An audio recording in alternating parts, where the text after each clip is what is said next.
പിന്നെ ഞാനൊരു കാര്യം പറയാം. എൻ്റെ പൊന്നു മക്കളെ, നിങ്ങൾ ഒരിക്കലും ആത്മഹത്യ ചെയ്യരുത്. എന്താണെന്നറിയോ?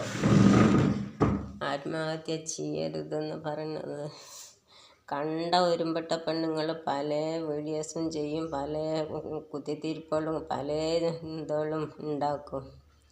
പക്ഷെ നമ്മൾ മാന്യമായിട്ട് ജീവിക്കുന്ന ഒരാണിനും ഒരു പെണ്ണിനും മറ്റുള്ള ജനങ്ങളുടെ മുന്നിൽ തല ഉയർത്തി നടക്കാൻ പറ്റില്ല. എന്നാലും ഞാൻ പറയാം, നിങ്ങൾ നിയമത്തിൻ്റെ മുന്നിൽ ഇങ്ങനെയുള്ള പെണ്ണുങ്ങളെ നിങ്ങൾ പോരാടി നിയമത്തിൻ്റെ മുന്നിൽ കൊണ്ടുവരണം. എന്താണെന്നറിയോ? നിങ്ങൾ ആൺകുട്ടികളാണ്, ഒരിക്കലും ആത്മഹത്യ ചെയ്യാൻ പോകരുത്. അതുപോലെ തന്നെ നല്ല പെൺകുട്ടികളോടായാലും ഞാൻ പറയുന്നത്, ഒരിക്കലും നമ്മൾ ഒരാളെയും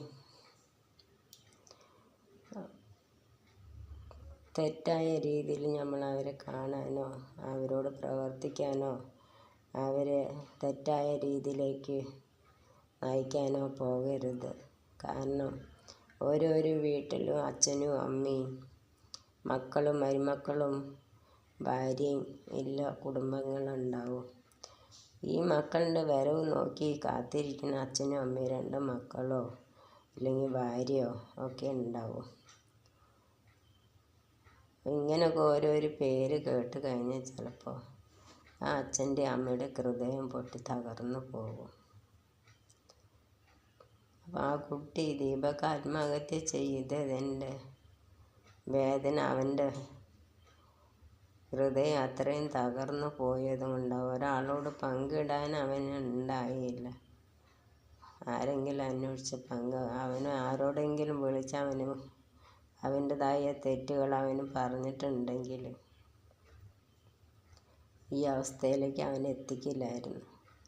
നമ്മളെ കൂടുതൽ പോലീസുകാർ തന്നെ എത്ര നല്ല ആത്മഹത്യയുടെ വാക്കിന്ന് പോയി കുട്ടികളെ രക്ഷപ്പെടുത്തി കൊണ്ടുവന്നിരുന്നു. ഒന്നുമില്ല, ദീപകനാന്ന് പോലീസുകാരെ മുന്നിലെങ്കിലും പോയിട്ടില്ല. വീഡിയോ കാണിച്ചു കൊടുത്തിട്ടുണ്ടെങ്കിൽ പോലീസുകാർ നല്ല വഴിക്ക് അവനെ പറഞ്ഞ് മനസ്സിലാക്കി കൊടുത്ത് രക്ഷപ്പെടുത്തിയിട്ടുണ്ടാവും. എന്തിനീ കുട്ടിക്ക് അതൊന്നും തോന്നാതെ ഇങ്ങനൊരു കടുംകൈ ചെയ്യാൻ തോന്നിയത്? എന്ത് മഹാഭാവത്തിനാണ് അത് ചെയ്തത്? എന്ത് നല്ലൊരു ചെറുപ്പക്കാരനാണ്. ആ വണ്ടിയിൽ നിൽക്കുന്നത് കാണുമ്പോഴേ നമുക്ക് മനസ്സിലാക്കാം.